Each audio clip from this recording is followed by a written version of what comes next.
자, 요번 주에 다시 초등학교 고학년 이상의 중학생, 고등학생 부모도 오시긴 하겠지만 이제 부모 세미나가 토요일 날 다시 열립니다. 2주 만에. 지난 저학년과 미취학 부모들을 위한 세미나에서는 최종적으로 카운트한 숫자는 106명의 부모님들 이 참석하셨어요. 그래서 장소 좀 협소하고 상당한 어려움이 있었어요. 그래서 이번에는 신청자가 한 48명 정도였기 때문에 좀 널널하지 않을까 했는데 지금 최종적으로 카운트되는 숫자는 자꾸 올라가서 65명? 뭐 경우에 따라서 70명이 넘을 수도 있을 것 같은데 그래서 고학년 세미나도 저희들이 예상했던 인원보다는 좀 많을 것 같습니다. 그래서 장소는 그대로 사용하기 때문에 그래도 뭐 지난번 세미나보다는 조금 좌석의 여력이 있지 않을까 그렇게 기대를 하고 있는데 정말 그 마지막 며칠 사이에 또 여러분들이 우리도 갑시다 뭐 이런 얘기가 나와서 또 인원이 더 늘어날 수도 있기 때문에 장소를 우리가 지금 갑자기 더 늘려잡을 수는 없기 때문에 뭐 그 정도면 적당하지 않을까 이렇게 기대하고 있습니다. 그래서 저학년 세미나하고는 내용이 아무래도 좀 다를 수밖에 없죠. 물론 제가 해드린 브리핑은 동영상에서 뭐 워낙 많은 얘기들을 계속 반복적으로 얘기했기 때문에 그게 새로울 게 없을 수도 있지만 그럼에도 불구하고 또 피드백을 받아보면 그렇지도 않더라고요.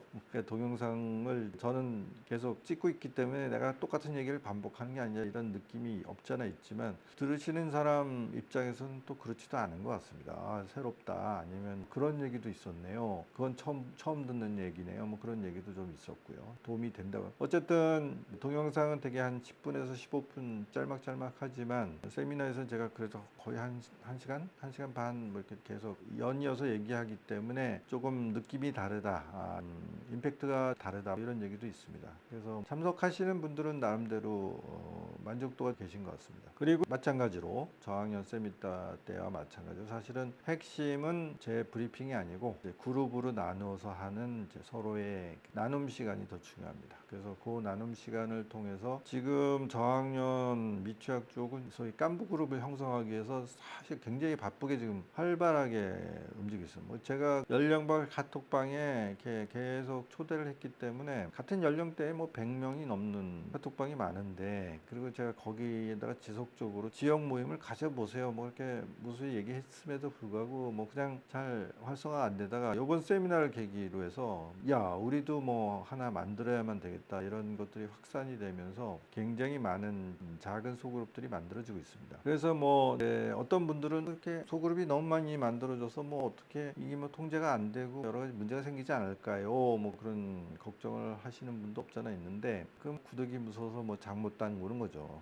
그러니까 죽이 되든 밥이 되든 일단 면대면으로 최소한 대여섯 그룹 혹은 한 7, 8그룹 정도 모이면 7, 8 가족이 모이면 사실 뭐든지 다 할 수 있거든요. 아이들을 위해서는 뭐 체험학습 활동, 뭐 하우스 콘서트도 할 수 있고요. 벼룩시장도 7, 8가족만 모여도 아주 풍성한 그 아주 좋은 하나의 하루 종일을 아이들이 즐길 수 있는 그 체험이 될 수 있거든요. 그리고 그게 주는 임팩트가 굉장히 큽니다. 제가 뭐 누누이 말씀드린 이든이라는 커뮤니티의 모델이 된 SNG 그룹도 그 시작 자체가 큰 비극으로 시작했다고 하지 않습니까? 이런 영재아의 정서적인 결핍, 외로움 그걸 이겨내지 못해서 무너져 내린 한 아이의 실패가 아니죠. 한 가족의 사실은 엄청난 비극이죠. 이제 그런 것들을 방지하기 위해서 만든 것들인데 가장 탁월한 강력한 예방 대책이 바로 이 깐부 그룹이거든요. 친하게 지낼 수 있는. 그게 일반적인 소위 학원 문화하고 저희가 지향하는 커뮤니티가 대립되는 가장 중요한 가치의 차이입니다. 뭐 제가 뭐 누누이 강조하지만 나는 여러분들의 자녀들이 공부를 잘해서 소위 스카이를 가고 의대를 가고 그 관심 없습니다. 영재고 과학고 중간 목표로서는 상당히 의미가 있다. 근데 그런 말씀을 드리지만 그거를 목을 메고 그걸 목표로 삼는 거 그거 별로 그렇게 가치 있다고 생각하지 않아요. 이번 주에 우리 그 필드상을 받은 허준희 박사도 영재고 과학고 못 갔어요. 상문고등학교 다니다가 중퇴한거로 돼 있더라고요. 아무 상관없습니다. 영재고 과학고 못하면 이거 거기도 못 갔는데 무슨 과학자가 되겠어. 박사학위를 받겠어. 어느 뭐 명문 대학의 교수가 되겠어. 유학을 그런 거 아니에요. 그런 거 없어도 갑니다. 옛날에도 갔고요. 지금도 그렇다고 생각해요. 지금 과학고 영재고 우리 뭐 도전했다가 1차, 2차, 3차 이렇게 불합격한 친구들이 있어요. 여러 있어요. 근데 전혀 큰 그 실패라고 생각.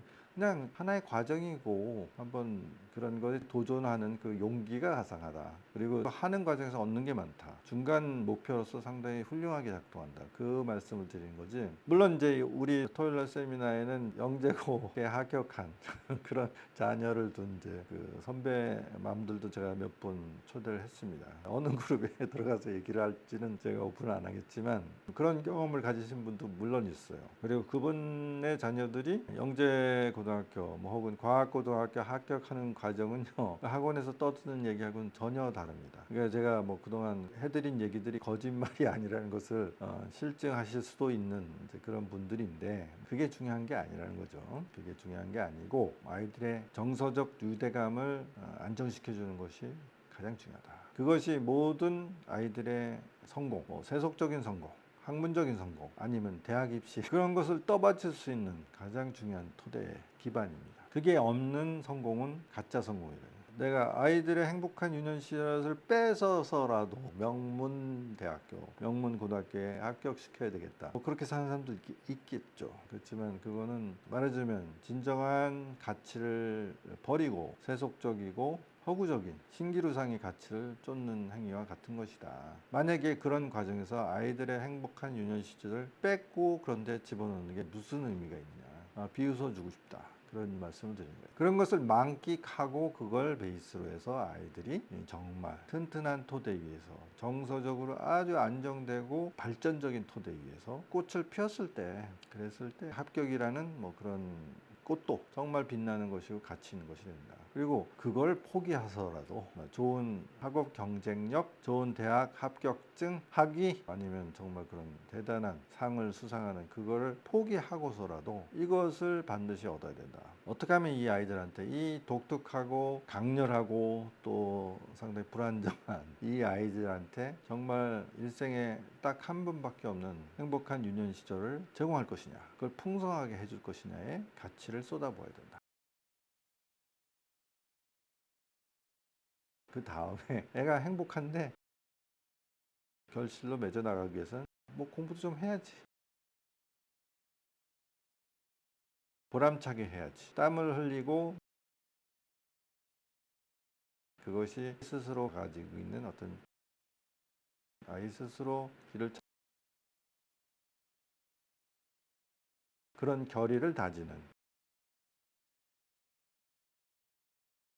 잃어버리고 남들이 하는 대로 휘둘리다가 본의 아니게도 아이의 행복한 유년 시절을 빼앗아 버리고 망쳐버리고 그리고 결과도 얻지 못하는 그런 어리석은 그런 부모가 될 수 있습니다. 그러면 토요일 날 뵙도록 하겠습니다.